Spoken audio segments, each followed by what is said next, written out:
Good evening. Big group tonight with y'all. Thank y'all for coming.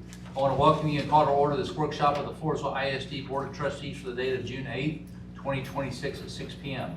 Let the record show there is a quorum of board members present. Myself, Stephen Shadrach, Mr. Craig Mutes, Mr. Marshall Fleer, Dr. Joe Odom, and Mr. Shellhouse. Furthermore, let the record show that this meeting has been duly posted in accordance with the Texas Open Meetings Act. This is an open meeting and we welcome members of the public to observe. Please note that the public comment should be reserved for the public comment portion of the agenda. We kindly ask that no comments or questions be made outside of that time. Should you have any questions or comments, you're welcome to contact the administration directly. Thank you in advance for your cooperation. Ms. Petrie, do we have any public comments? Yes, sir. Okay, thank you, ma'am. The board will now continue with agenda item 3A to consider approval of the interlocal agreement with the Wilson County Tax Collection.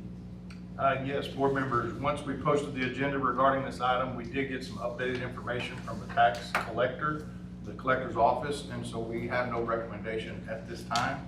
It'll be added to a future agenda item. We just want to make sure we're getting it right with some new laws that came into effect and how we have to name the person that's going to collect our taxes. So have no action item at this time. It'll be on future agenda. So is this a representative that represents us for 1 year?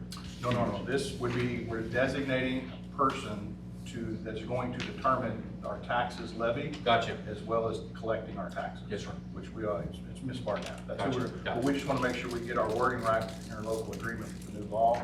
We posted what we did last year. She contacted us and said, hey, it's changed. You need to post it this way. So by that time, we'd already posted it. We couldn't change it. So we'll have it in a future agenda. Okay. So we will not need to ask for a call of vote there. No Okay. action. No recommendation, no action. Now, we will now continue with agenda item 4, budget workshop presented by Ms. Angle. Good evening, Mr. Shadrach, Dr. Gilstrap, and members of the board. This evening we will go through our budget workshop presentation as we do similar to every year, just obviously with updated numbers, with updated information. So looking at the agenda for this presentation, we're going to do a 25-26 budget update, a 2026-27 budget development, looking at the pieces there that we always look at every year to develop that budget, look at our proposed 26-27 budget, and then questions at that point as well. But if you have questions as we go along, please feel free. So looking at the 25-26 budget, this is where we are as of June 4th. Again, you can see the difference between those numbers. Again, please remember that our year-to-date, we have lagging revenue there. So we have a revenue that is due to us, receivables from the state. Remember, our year is July 1 through June 30th. Their year is September 1 through August 30th. So we have the bulk of our monies coming in. We're payment class 2 districts, so the bulk of our monies come in June, July, and August. Again, you can see those are the three funds that you guys do approve every year: the general fund, the child nutrition fund, and the debt service fund. Okay, let me pause right there. Let the record show that Dr. Martinez joined our meeting at 6:04. Welcome. Go ahead, please. Sorry about that. Looking at our receivables for this year, again, we have June taxes that will still come in. We don't see those numbers until beginning of July. They send us the report, so we have June taxes still coming in, some interest, and our state MSP or foundation school program payments of about $9.5 million. So we still have owed to us close to $10 million for the year. Looking at the expenditure side of things, again, you can see those expenditures are a little bit higher. Again, we're closing out the year, getting close to those 12 months expenditures. But again, the revenues lag. So again, child nutrition and debt service, you can see there. We have accrued salaries that we still have to pay out through August of a little over $5 million. Our DAP settlement will probably be around $300,000, and we have open POs still about $300,000. So remaining expenditures as of last Thursday, about $5.7 million. So if we go ahead and look at the budget estimated totals for this year, revenues versus expenditures, you can see there we have revenues of $42.8 million approximately, expenditures of $43.8. So we're looking at a reduction in our fund balance of about $1 million for this year. Again, we were expecting that with our enrollment in ADA being down this year. That was not what we budgeted on those numbers. But looking at our fund balance as of last June, we were at $12.2 million. TEA recommends 10.3. So even if we take that $1 million hit, we're still gonna be above what TEA recommends we have in fund balance. Remember last year we put a little over $900,000 into fund balance. So it's just a yearly, we put in last year, we're gonna take out this year. So any questions on that? So most of that is driven by enrollment. Correct, that is our total Right. income, yes. So it doesn't matter if it's state, local, based on our ADA and our enrollment, that's where we're getting our funding from. The side of our bucket, as Dr. Gilstrap always calls it. So looking forward at our budget development for this next year, what drives our revenue again, average daily attendance, our property tax collections, and House Bill 2, that was from last year, but there's still a lot of components of that bill that we're still unpacking, that the state's still unpacking, that TEA is still unpacking, especially our SPED funding, things like that, that they're still trying to interpret what the law really did and what it means.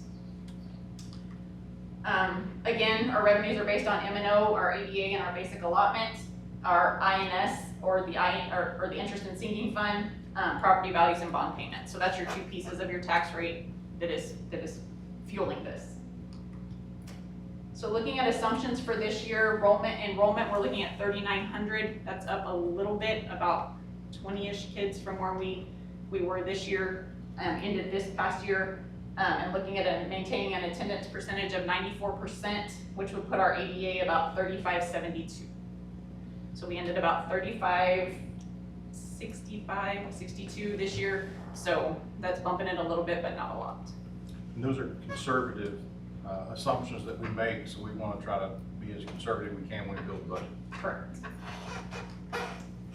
Looking at our preliminary values, that does say increase, it does not, it should say decrease, I'm sorry, I missed that one right there. Current year property value, so if you look at our 2025 certified values from last year, about $2.3 billion in value. Our preliminary values for this year, about $2.2 billion. That's a 4% decrease in value, about $98 million. I did reach out to the CAD to see what that was, because I know most people on their actual tax appraisals that they got went up, not down. So when she told me it's based on House Bill 9, which is how they value business properties. So she said the way they've changed the way they value business properties and taxes on business properties has pretty much wiped out almost all the business accounts in the county. So they've raised their levels of how much they tax on business real property, and so that's why we're seeing the decrease here in our property values. So it's not residential, it's rooftop business accounts. So It's not rooftop value. no, it's business. It's business values. So again, like I said, Jenny did pull away, who was here last week. I did reach out to her just because that looked very strange to me, and that's what she said. All the business accounts that this new bill has pretty much wiped out all their business accounts in the county. So again, certified values, we'll receive those July 25th as required by law, and that's what the local taxes will be appraised on. We're looking at, also we have to put in a collection rate. We're looking at a 98% collection rate. We usually do pretty good around here collecting our taxes. Again, looking at the different tax components, the two different components that comprise the district's tax rate. We're looking at the M&O rate, or the regular operating costs of the district, and INS, or bonded indebtedness payments. Those tax rates must be adopted no later than September 30th of this year, and they will be on the agenda for September 14th as our September meeting, where we will be adopting those rates. Any thoughts on that? We'll look at actual numbers in a little bit, but any thoughts on questions on the developments there? Do you think we're a little bit too aggressive on enrollment? I mean, we know this will be the year we'll see the school vouchers. Correct. So, I mean, you're budgeting up just a little bit from where we're gonna end the year. Do you think it's still? I don't think so. I mean, just looking at kind of and hearing who has applied for vouchers, it really isn't our demographic of kids, or it's been people that have been in private schools previously. So I don't see it affecting too much, but who knows? We're all in this together, I know and it's- who knows, state. It's a calculated guess, I realize that. Correct. It's just, I don't think we expected our enrollment to drop as much as No, we it did did this not. year. No. And it dropped over 100. Yes, Correct. yes. So, Okay. I think there'll be some impact in my estimation, but I don't think it's gonna be anything drastic that's going to greatly affect the budget. But again, I could be wrong. We could have some kids come back that went homeschooled this past year. So we'll have to wait and see what those numbers look like whenever we start school on the first day. The first week of school will be critical. But yes, I don't know how much that voucher impact will have. Okay, well, I'm gonna turn it over to Ms. Stonish to talk about compensation.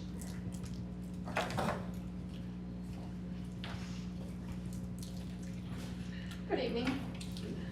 So tonight's presentation on compensation will look at the estimations of how much it would cost for staff raises and other things that are directly affecting the staff. This is our teacher salary scale. From the 0 to 30-year teaching bands, we brought over the same numbers from the previous year. Our classroom positions, our classroom teaching positions are also eligible for the TRA, which is the teacher retention allotment, which I'll discuss on the next slide. And they are also, the classroom teaching positions are also TIA, the teacher incentive allotment eligible. So as you remember from last year, our teachers received in the blue area the $4,000 raise from last year, and all of the pink are that $8,000 raise that teachers received last year. So the classroom teaching positions are also eligible for that TRA, which is at the 3-year mark and the 5-year mark, the $4,000 and the $8,000 that they did receive last year. And that will also be a flow-through money from the state. The state gives it us, we give it directly to the teachers. And that will be the same this upcoming school year. As well as the teacher incentive allotment. As you know, this has been our data collection year. So our teachers, our classroom eligible teachers that are awarded should first see their money in August of 2027. So if they are awarded, they will be designated, we'll let them know in the late spring, and then that money they should receive next August. But those are our specific Floresville ISD campus averages for the different allotment levels, and classroom teachers are eligible for that money. And there again, those ratings are based upon student outcomes. Student outcomes, well, the recognized exemplary master, the actual amounts are based on our district. Our ECODIS, and if we're designated rural or not. These North Elementary numbers were a little bit different, a little bit higher because they were designated last year as rural. We hope when the new averages come out that more of our campuses are designated rural. But those are the FISD averages, and they'll change every year, and we expect them to go up a little. And yes, the teacher evaluation as well as student growth Yes. are the two factors that determine their eligibility for TI. Thank you. So this is a summary of Before you go, that says draft down there at the bottom. Yes. So that Oh. next one says draft. this draft. This So is a make sure everybody draft. knows that's draft. So this is just a summary of the cost of our raises, if we were to give raises and at how much. The teacher step, which all teachers, if they move from, I had 3 years of experience this year, next year I'll have 4 years of experience, so I'd go to that next ring on the scale. For all teachers, all 267, that'd be $128,000. And we have it broken down between exempt and non-exempt staff. It happens to be the exact same amount of money. It's $63,000 per 1%. So that, if you just gave the 1% and the teacher step, that would be an estimation of $254,000. You can do the math per 1%, if 1% of $126,000 would be 2%, 189 would be 3%, and so on. So this would be the cost estimates of those raises. So we typically break it down by 1%. That way, as we're doing our budget, we see, okay, we have this much money, okay, what's 1% cost? Okay, we can do the math, multiply that times 2, 3, 4. Hey, we wanna give this group a 5% raise and this group a 3% rate. We break it down to 1% so we can do the math easily. And so, and we'll talk more about that in a minute whenever Ms. Engel comes back up. But that's why we break it down to 1%, just so whenever we're doing our budget planning, we're able to do it that way. Do what the budget allows. So other information and considerations for benefits proposal and the benefits estimation, of course, are our insurance. So just a little refresher, we still have not seen any increase from the state, how much the state of Texas gives us for our insurance benefits. It's still $75, and that's still the same since 2012. Floresville ISD currently contributes $400, so the state minimum is $75, that's what they give us. Or I'm sorry, $275 is the state minimum. They give us $75, but we contribute $400. That is increased. We did increase $50 from last year. We have about 320 employees that currently take our insurance. That's about 55% or so of our staff. The average for the Region 20 area is $430 a month, and currently we're contributing $400. So just a budget implication when budget planning, it's $95,000, that's the cost, to increase, to go up $25 per monthly, per month contribution. So if we were to raise, if we went from $400 to $425 a month, that would be $95,000. So our information that I'd like to share with you tonight is Floresville ISD, we just received back, we did go out for, we have to every year do an insurance request for proposals for a new insurance carrier. Our insurance carrier is currently Blue Cross Blue Shield, and we're currently at a loss ratio of 157%. That means for every $100 Blue Cross collects, they're paying out 157 to doctors and hospitals for our insurance care. So that means they're losing 57% on top of what they're actually paying out. Now, if you're in the insurance business, you would like to have a business or a school district run at about 70 or 80%, because then you're making 20 or 30%. So Blue Cross, our medical insurance company, is losing a lot of money on us. So Blue Cross, therefore Blue Cross was the only responder to our RFP, and their proposal that they submitted was a renewal increase of 59%. We're still in negotiation with them, looking at different plan designs, seeing if they can decrease that renewal percentage a little bit, but it's going to be a significant increase to our medical insurance. All of our supplemental plans like dental and vision, life insurance, they look to be all consistent. There should be no change in those. This is the medical insurance. So one thing to think about, first of all, 157% loss ratio is huge. And obviously it's outside of our control. We just work with our staff to try to educate them. But whenever we put this out for RFP and people to bid on, you can understand why we didn't get any bids. And people look at our numbers and go, this is just not possible. And from a business aspect. So Blue Cross Blue Shield did renew us, but it would be a 59, they estimate to be a 59% increase. One thing to think about is it's 59% increase of the cost of the insurance.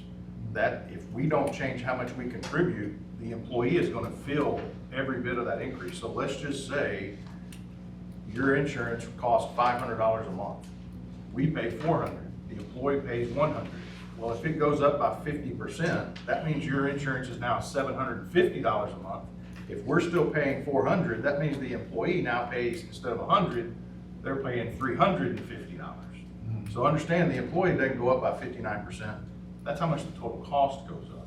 And that's why we were throwing that number out there about one of the benefits we could look at, incorporating into our compensation package could be an additional contribution to that insurance cost. So, because that's substantial. That is huge for a family or a single mom or a teacher on a teacher's salary, or even two teachers in the district. That's a big, big impact on their take-home pay. So when we look at We're raises. just being open and honest, being as, again, transparent as we can be. Here's the numbers. This is what we got. So when we look at raise estimations, we need to factor in if we wanted to increase that insurance contribution along with the raises for teachers and our other staff members, and combine that. Are there any questions? What percentage of our district uses the About insurance? 55%, 320 employees, and we have about 560 right now. We have 560, what they A call little over soldiers. half.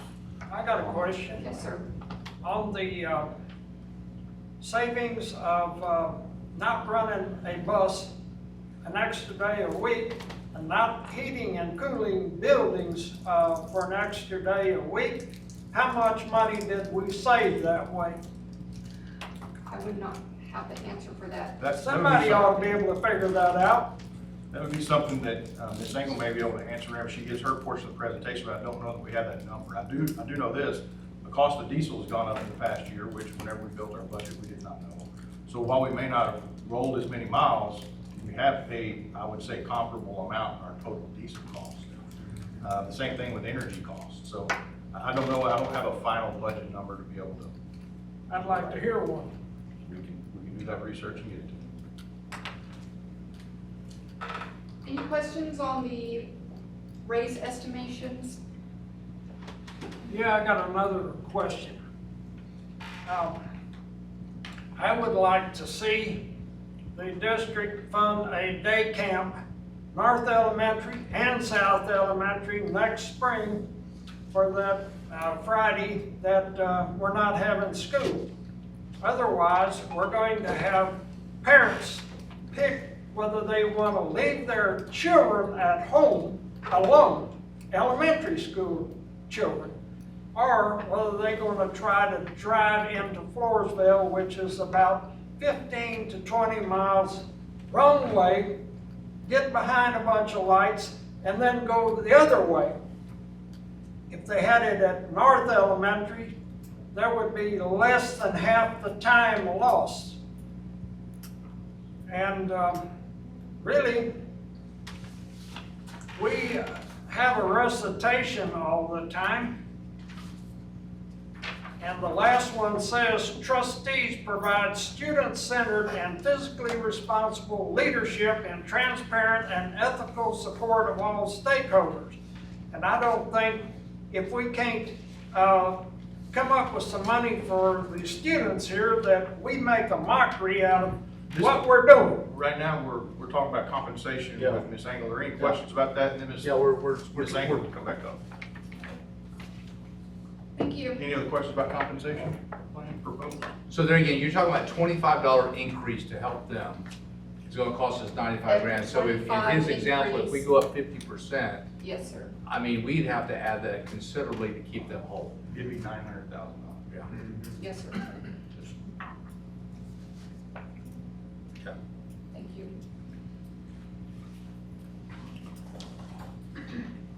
Okay, moving forward to the proposed budget for 26-27. We're gonna go ahead and look at the projected general fund revenue for 26-27. We have the 27 here on the left and the 26 on the right. You can see there the difference between federal revenue, state and local.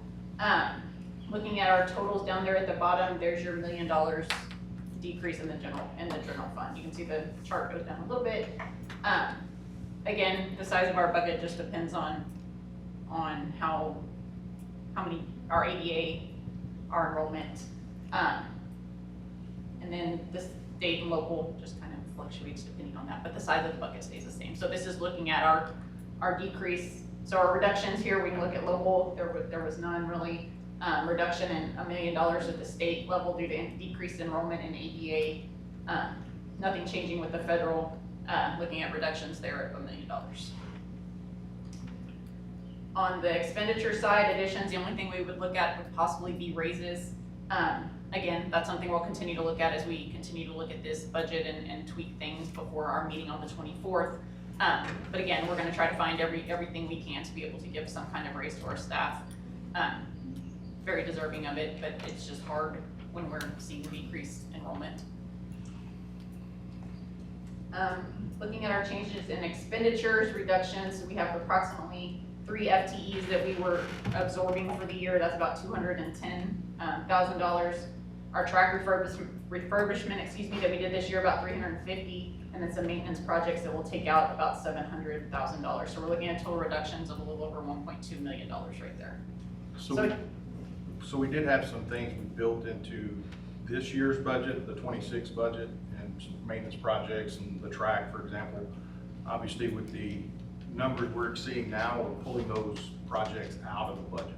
So that's where we feel like we're going to be able to reduce that. Now, if you notice, we talked about this year we're about $1 million short, so we're building next year's budget based on these numbers. Right. So that's the other $1 million that we're cutting. With assuming ADA stays about the same, so Right. we're expecting our revenue about the same, but we're planning to cut about 1.3 million in expenses to maintain that, without having to dig back into the general fund. Without having to tap into fund balance on a routine basis.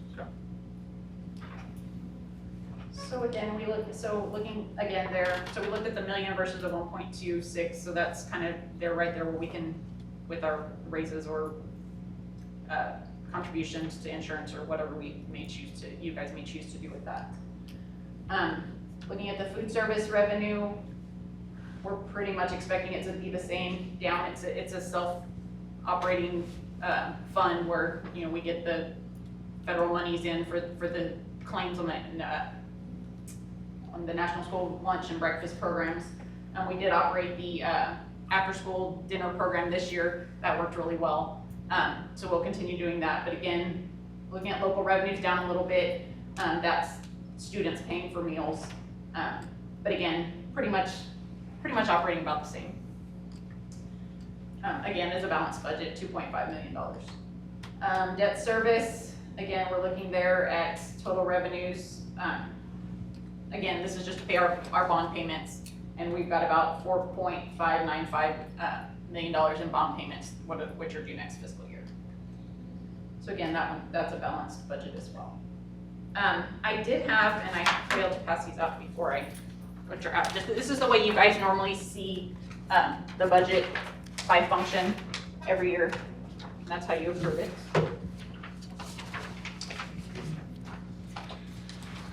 Short one, let me grab it. I have it, I just didn't brush it up.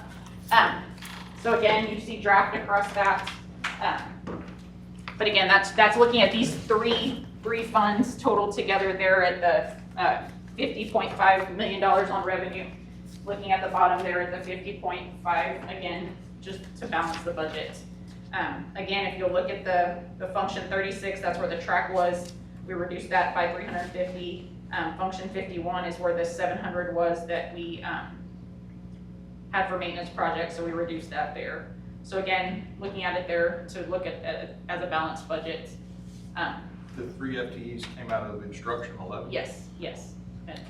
So this has a salary increase of how much in there?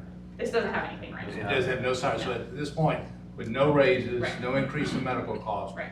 we've got a balanced budget. Yes, correct. Okay. With the big assumption that enrollment will be where we're going to plan. Correct. to be at. Right. Okay. And again, that's a crystal ball, just looking at, that's what we think. Where will it end up, we're not sure. So we continue to work with the budget, we continue to analyze it, to squeeze every penny we can out of it while still maintaining operations. We know there's some large things out there whenever it comes to HVAC, buses we've been talking about, obviously compensation. And so we're really trying to hone in on those things. And so we'll have more, obviously this is just a budget workshop. We'll hopefully have more by the 24th whenever we do have our other meeting. One thing that we do have built in the budget now, like we did last year, was last year we gave everybody the check in the fall. That was really nice, it was great, it was built into the budget. Now you can take that money out of that particular category and give it to them as salary. So that would work out to whatever that number, I'd have to go do all the math. So I mean, there's some things like that that we can pull out and give back to employees as salary, you're just moving this over here to pay this over here. And so but there's other things we're still analyzing to try to make sure we're maximizing everything. But there again, to go back to Mr. Shawhouse's question, so, yeah, we think we possibly saved a little bit when we went with this different school schedule, but yeah, diesel and fuel costs probably ate up most of the time more than As that. well as energy and electrical cost and everything. And as we talked about, whenever we talked about the calendar and went to one this year, it wasn't for huge cost savings. That was not the driving factor. The driving factor was teacher recruitment and retention. And so, and obviously, we got input from families and students and staff, all those kind of things. Did we anticipate there would be a little bit of a cost savings? Yes. Maybe. It was not, that was not a driving factor. But there again, it was more of that school family balance. Correct. As well, and like I said, the retention. Attracting and retaining qualified educators. Yes. When you said that we could pull money from that check and put it in the salaries, when they get the extra bonus check, does that go towards their salary for their retirement No, configuration? No. no, because it's not for doing some, not for, teaching or whatever, it was just a, It does not go towards the TRS. it's Obviously, not TRS eligible compensation. And again, it's not something you have to sustain every year either. Right, we have to with the salary. well, Right, correct. technically you don't have to, but if you don't, there'll be a lot of questions. So is there any other possibilities for sources of revenue? I mean, is there anything else out there? I mean, we get some sponsorships, There are some opportunities, like, for example, sponsorships, things like that, but those are not gonna generate to the point of. millions of dollars. Correct. It's not gonna generate that much revenue. Okay. Now, there are some big things out there. I know right now, we have an early tax payment, reward, I guess it is. You get a reduction if you pay your taxes. A discount. And a discount. In October, you get a 3% discount, November's 2%, December's 1%. Pay it January 1st or beyond, then you have to pay the 100%. So that is out there. Now, it cost us, Ms. Engel, do you remember what that It was is? about 300. $300,000 $350 is what is the cost savings to our taxpayers. That is something that we could pull back, that discount. That would generate some additional revenue, doing that, but it would be back to the taxpayers. So, I mean, the taxpayers could see that as a tax increase for them. Correct. For sure. Okay. There are no other questions at this point. Just as a reminder, the public hearing and adoption of the fiscal year, that should say 27 budget, sorry, is June 24th at 6:30. That will be our next meeting.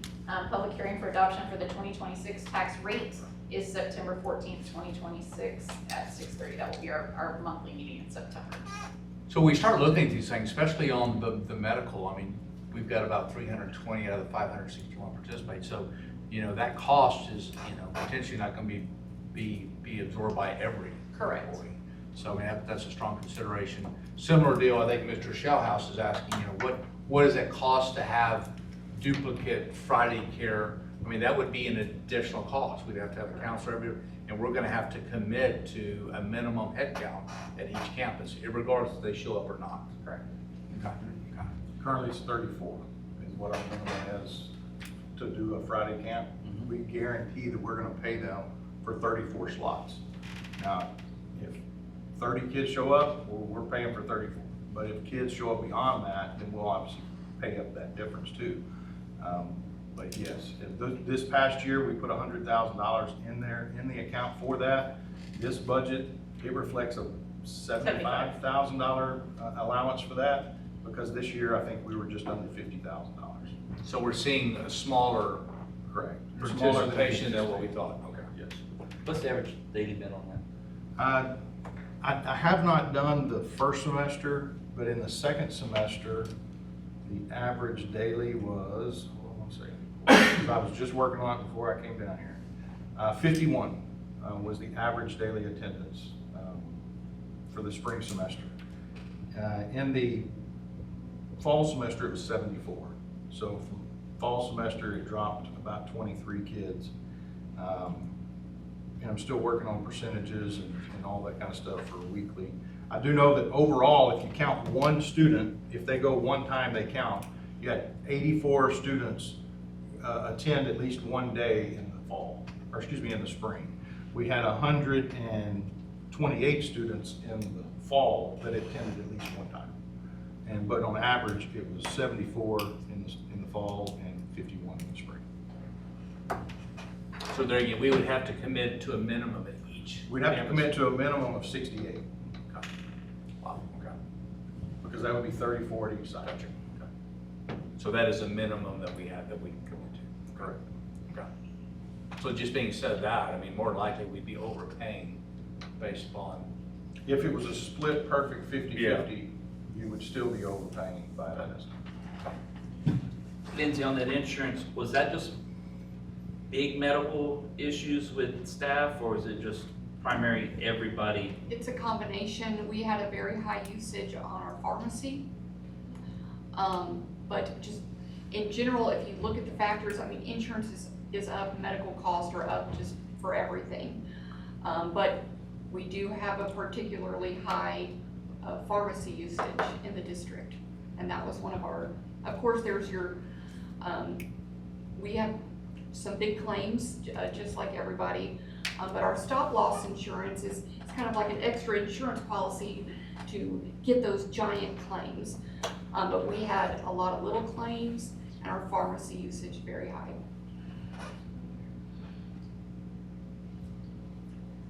And there again, if I remember, we have one more year until we can potentially Yes, sir. opt back into the TRS. In December, we can declare our intent to get back into the TRS active care system where we can have a more consistent, it might be,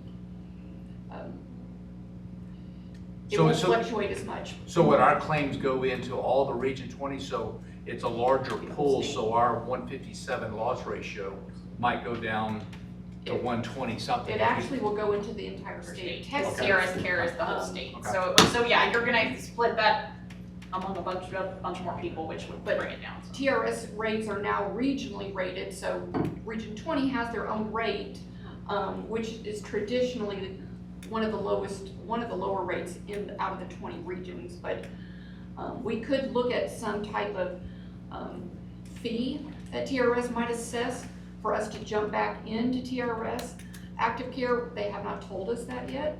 They probably won't tell us until after we decide that after the deadline to declare. But when looking at this loss ratio, I would think that it's probably going to be a more consistent rating than what our usage history is telling us. So I mean, the school district has done a good job over the years to try to maintain a balanced budget. A lot of that's been the hard work and all the efforts and the research y'all done to give us good information. We got to remember, I mean, when we're looking at trying to retain and attract staff, I mean, you know, we got to look at what's the betterment of the entire 561 teachers, 3,800 and some odd students. So we have to look at all of them, and so, you know, sometimes there's going to be tough decisions, but you know, we've got to make the right choices based on the information we have. And sometimes, you know, it may be painful that we can't do everything. We have to pick and choose, and unfortunately, that's a choice we have. We want to be one of those districts that always have a balanced budget versus those that we see on the public TV that choose to do other. And we don't want to be in that position. We don't want to put our students, we don't want to put our families and our communities where we spend and we don't have that money. So. And you know, we've talked about that many times. As a board, you can do anything you want to, but you can't do everything. Okay. Again, questions, we've answered those. So if there's anything else, if not, that concludes my presentation. All right, thank you.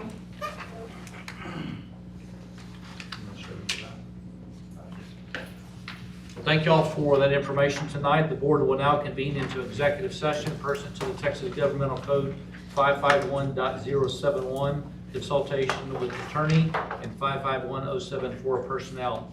No voting will take place in the closed session. Any action the board wishes to take as a result of discussions in closed session will take place after the board reconvenes in open session. We will go into closed session at 6:40. All right.